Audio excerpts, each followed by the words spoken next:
I actually can't believe the words I'm about to say. But it looks like Xbox is actually turning it around? Stop the cap. Stop the cap right now. Stop the cap. Right when I thought you guys at Xbox could finally turn things around and save your brand, bro. Unreal. Unreal.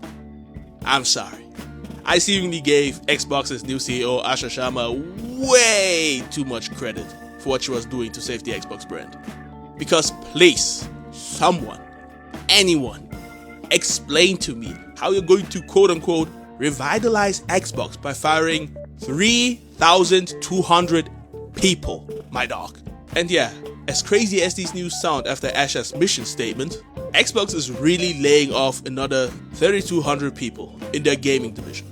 We're at a point where Microsoft seemingly can't help themselves but regularly lay off thousands of people. Xbox is in its third consecutive year of performing mass layoffs. And with mass layoffs, I'm talking 1,000 people at a minimum each time. I guess Xbox is a real trailblazer in the gaming industry after all, because I've yet to see another company in gaming create a layoff anniversary. Just uttering this sentence is actively pissing me off, bro. What company in gaming, or even in general, has an anniversary for layoffs law? Make it make sense. Like, imagine how it feels working at Xbox, bro. Oh boy, I can't wait to get to work on my job at the layoff factory. Man, I hope I don't get fired today. Like, shut up! How can a company be so callous and play with the livelihoods of its employees on such a frequent basis? It doesn't even matter if you're successful or not. Your ass can still be on the chopping block. Make a lot of games in a consistent time span to feed Game Pass, you hit with layoffs. Ship a game in one of the most legendary franchises your publisher owns, you hit with layoffs. Be Xbox's literal cash cow, and you guessed it, you hit with motherfucking layoffs. Like my brother in Christ, the local crack dealer, has seemingly more job security than a game developer at Microsoft. Xbox is a ship that is drifting at sea with no clear direction, and the developers that are the crewmates on the ship are paying the price for the incompetence of leadership at every step of the way. In this video, I'm gonna put you on the fallout of Xbox's mass layoffs and how they've created an environment of fear where no one knows if they're going to have a job tomorrow, and why the horizon of Xbox's uncertain future is looking grimmer and grimmer each and every time Xbox makes a new decision. If you're new here, how about subscribing? I post new videos talking all things gaming regularly. That being said, let's get into the video. I just told you that Xbox fired 3,200 people this month. But the reality of this situation is much slimier than the headline. Microsoft actually only fired 1,600 people this month and is going to announce the additional 1,600 layoffs in the following months.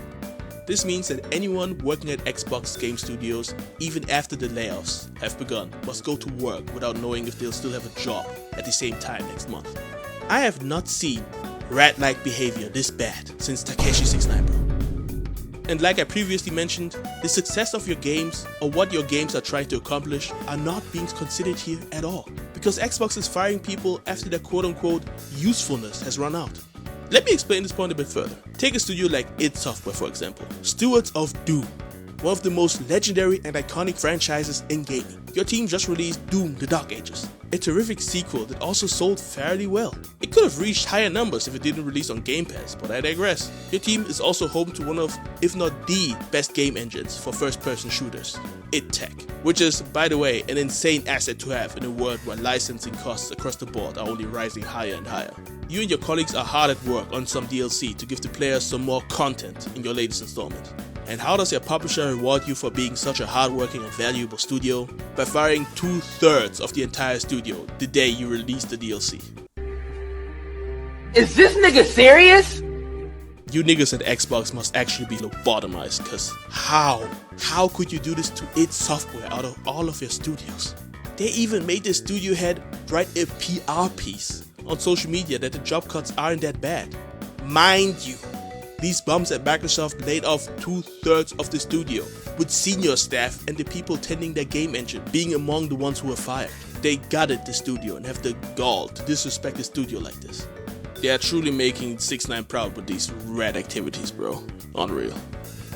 But they laid off 1,600 people, so id Software wasn't the only studio affected by layoffs. The disrespect continued with the handling of the 4 other studios that were announced to be closing down. Xbox had an amazing showcase this summer and featured new trailers for Senua from Ninja Theory and State of Decay 3 from Undead Labs. Having your trailers shown at a conference should rally your studio and make people excited for the upcoming game. It should show the world how confident the publisher is in the games that studios are creating under their wings. But not even 3 months after Xbox had these studios whip up trailers for their upcoming games, they announced that they would close them down. According to the heads at Xbox, this was a plan to find a potential buyer for the studios to avoid shuttering them down, which thank God has come to pass. Both studios have found a still unnamed buyer and will be able to continue working on their announced games. But the way they went about this is just incredibly slimy. Showing off how confident you are in your studios by giving them primetime slots in your showcase just to turn around and threaten their shuttering. The other 2 studios that were announced to be closed down, Double Fine and Compulsion Games, avoided their fate by buying their independence from Xbox. Having a finished game won't save you when you work at Xbox. Having a game in the middle of development won't save you at Xbox. Nothing other than being a top performer like COD or Bethesda is going to give you any sort of job security at Microsoft's gaming subsidiary. Microsoft bought all these studios to feed Game Pass, and now they're changing their mind again, and thousands must suffer because of that. They did this with their marketing campaigns and with their strategy on where they release their first-party games. If this proves anything, it proves that Xbox is a company that is truly directionless. All this to feed their day 1 releases for Game Pass, a service that even the very heads at their studios hate. With Game Pass, consumers get all games developed by Xbox Studios day 1 without having to individually purchase them. This concept changed the very perception of how games are viewed on Xbox, and to a lesser degree, the PC platform. This initiative created a bunch of broke-ass niggas, whose sole thought upon hearing about a new game release was, will it be on Game Pass? Shut your lame ass up, nigga. In their eyes, paying for games has become something unnecessary, since Game Pass exists. And this thought process spread like wildfire on Xbox, which reflected on the amount of game sales on their system ever since. And this is the very same metric that they use to justify their firing spree. But even Game Pass, the very service which they built their entire business model around, seems to be on the chopping block. Asha Sharma has made the move to remove Call of Duty out of Game Pass, and is restructuring their first-party studios to only focus on big releases. If they only want big releases going forward, what sense does it make to include them in a subscription service like Game Pass day 1? Game Pass is probably going to evolve into something like PlayStation Plus Extra, a subscription service where first-party games get launched a year or more after they launched. This is a money move to increase the profitability of their games, but this is the exact opposite of what Game Pass was supposed to be. And worse yet, other recent decisions at Xbox run completely counter to this decision making.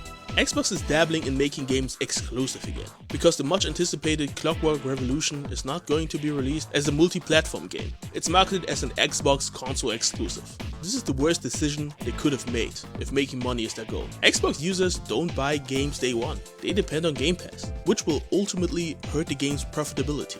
And this in turn will make the studio a target for mass layoffs or complete shutdown, if Xbox's recent track record is anything to go by. Are you seeing the absolute lunacy at play here? And don't even get me started on the next-gen Xbox, Project Helix, the system that has been in development for years now.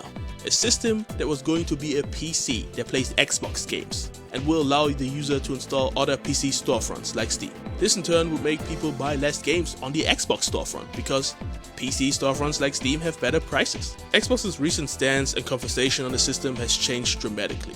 Now they refuse to mention anything that involves different storefronts for that system, because you guessed it, they changed their mind once again. I've seen bipolar niggas that have more consistency in their decision making than this company, bro. At this point, I have no hope for Xbox, because every time I turn around, they've done a 180 on what they want the Xbox to be. A Game Pass machine, a console competitor, a system worth buying for exclusives. I have no idea, and they seemingly don't either. This was the tale, and man, Xbox really can't keep their shit together, man. Signing out.